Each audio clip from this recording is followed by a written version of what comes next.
Alright, so I'm going to do another video on this coil. Basically, it's just a ferrite with twisted wire wrapped all the way continuously around it. And this is that same circuit I used in my last video, same battery. Here we got a 300 watt light bulb. This camera never picks stuff up. Anyway, that's a 300 watt light bulb. This is a 40 watt light bulb, both 120. Battery voltage. I'll turn the ohms lower, and then eventually it'll turn on. Everything's directly wired into it right now. This one's just unscrewed to where it won't turn on, but this one's on right away. So turn it on. You can hear it ringing. It's loud as hell. The light bulb is dimly lit, and if I adjust the amount of ohms going through the circuit, it'll increase the light output, and the power consumption went up a lot. Adjust it down to where it's barely on. That's where it's barely on. And then if I screw this one in, you can see this one lights up very dimly.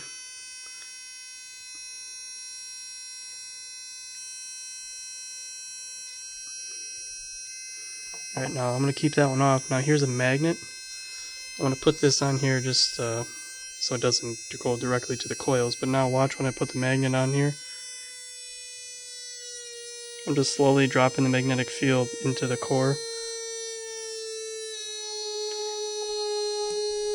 Now it's going to be fully onto the core.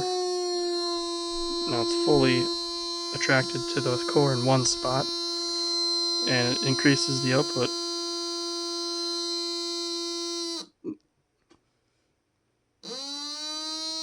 So that's as low as I can go, and then if I turn it up, it just gets brighter. More power consumption.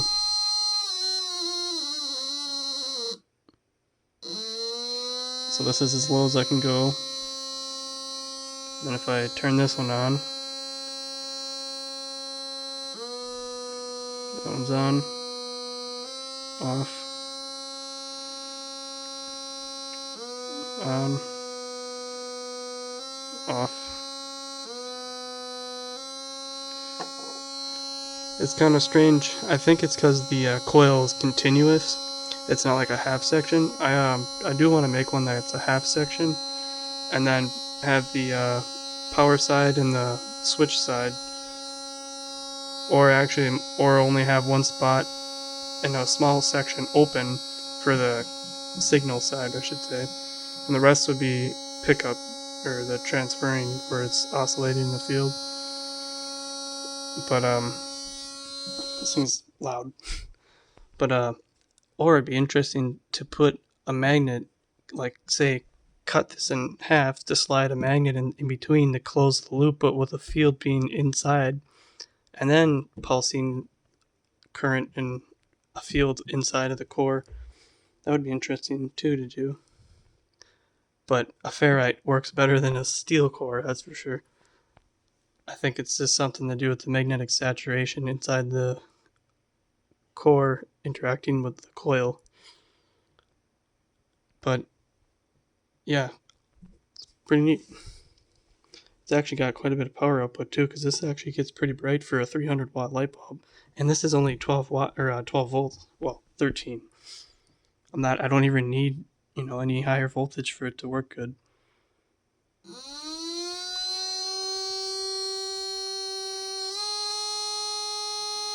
Although this ain't like max brightness, but it's still pretty good for what it is. I can light this one at full brightness, so if I unplug the 300 watt one, so I'm just gonna undo that one. You can see that one getting bright.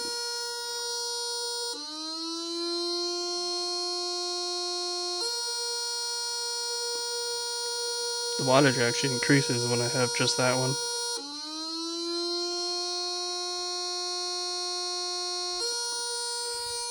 Just wish it wasn't so freaking loud. Like, God, is that irritating?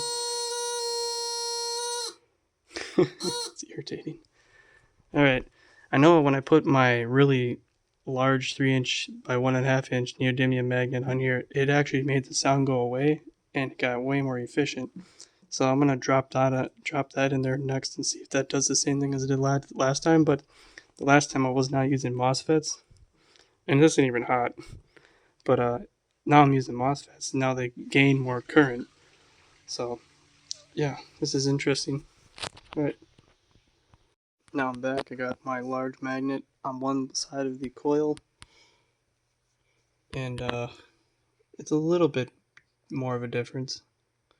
So I'm just doing the same thing, just turning the ohms up.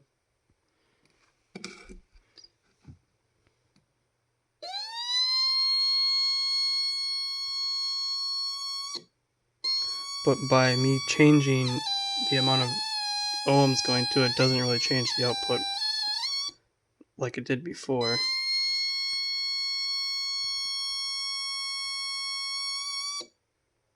And before it made the noise go away, now it's not. But it's also outputting more power. I can tell that for sure.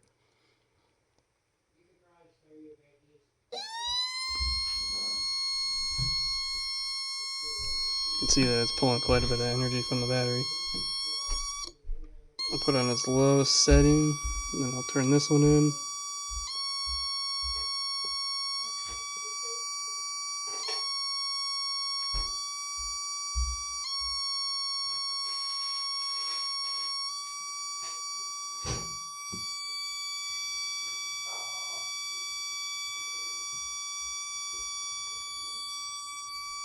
A lot of heat coming off of that bulb. It's staying cold. Oh, it's a little warm, but it's not that hot at all.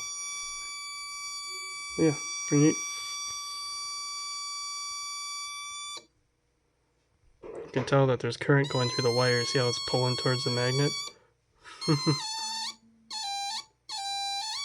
Quite a bit. And then when I turn the gain all the way up, there's only 2 kilo ohms of resistance going to the gates of the MOSFETs. So when it's at 2 kilo ohms, it's pulling almost 200 watts, 15 amps, 16 almost.